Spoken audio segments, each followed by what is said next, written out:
വെറും 1.5 ലക്ഷം മാത്രം പോപ്പുലേഷനുള്ള കൊറസാവോ എന്ന് പറയുന്ന രാജ്യം വേൾഡ് കപ്പ് കളിക്കുന്നുണ്ട്. അതേ സമയത്ത് ബില്യൺ കണക്കിന് പോപ്പുലേഷനുള്ള പല രാജ്യങ്ങളും വേൾഡ് കപ്പിൽ എത്തിയിട്ടില്ല. അതല്ല നമ്മുടെ വിഷയം. ഫിഫ 2026 വേൾഡ് കപ്പ് നടക്കുകയാണ്. ശരിക്കും ഇത് 23ാമത് വേൾഡ് കപ്പാണ് ശരിക്കും നടക്കുന്നത്.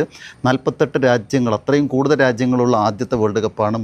അമേരിക്കയിലെ 11 നഗരങ്ങളിൽ 11 സ്റ്റേഡിയങ്ങളിലും, മെക്സിക്കോയിലെ 3 സ്റ്റേഡിയത്തിലും, കാനഡയിലെ 2 സ്റ്റേഡിയത്തിലായിട്ട് 3 രാജ്യങ്ങളിലായിട്ടാണ് ശരിക്കും പറഞ്ഞാൽ ഈ വർഷത്തെ ഫുട്ബോൾ മാമാങ്കം നടക്കുന്നത്. അതേസമയത്ത് നമ്മൾ മനസ്സിലാക്കേണ്ട 1930-ലാണ് ആദ്യത്തെ ഫുട്ബോൾ വേൾഡ് കപ്പ് നടക്കുന്നത്. നടക്കുന്നത് ഉറുഗ്വേ എന്ന് പറയുന്ന രാജ്യത്താണ്.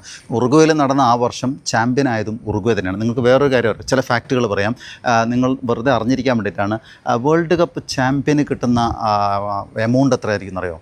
$50 മില്യൺ ആണ്. $50 മില്യൺ എന്ന് പറഞ്ഞാൽ ഇന്ത്യൻ മണിയിൽ പറഞ്ഞാൽ 500 കോടി രൂപയാണ് ചാമ്പ്യന്മാർക്ക് കിട്ടുന്നത്.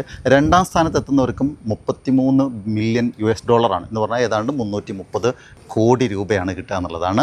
ഈ പ്രാവശ്യത്തെ ചാമ്പ്യന്മാർ ആരായിരിക്കും നിങ്ങൾ ആലോചിച്ച് നോക്കുക. ശരിക്കും 6ാം തവണയും കിരീടം നേടാൻ വേണ്ടിയിട്ട് വരുന്ന ബ്രസീലുണ്ട്, 5ാം തവണയും കിരീടം നേടാൻ വേണ്ടിയിട്ട് വരുന്ന ജർമ്മനിയുണ്ട്, 4ാം തവണ തുടർച്ചയായിട്ട് 2ാം തവണയും കിരീടം നേടാൻ വേണ്ടിയിട്ട് വരുന്ന യഥാർത്ഥത്തിലെ ഫുട്ബോളിൻ്റെ മിഷിഹ എന്നറിയപ്പെടുന്ന ലയണൽ മെസ്സിയുടെ അർജൻറ്റീനൻ പടയുണ്ട്.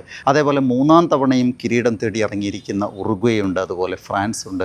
2ാം തവണ 60 വർഷത്തിന് ശേഷം ഒന്നുകൂടെ ചാമ്പ്യനാവാൻ വരുന്ന ഇംഗ്ലണ്ടുണ്ട്.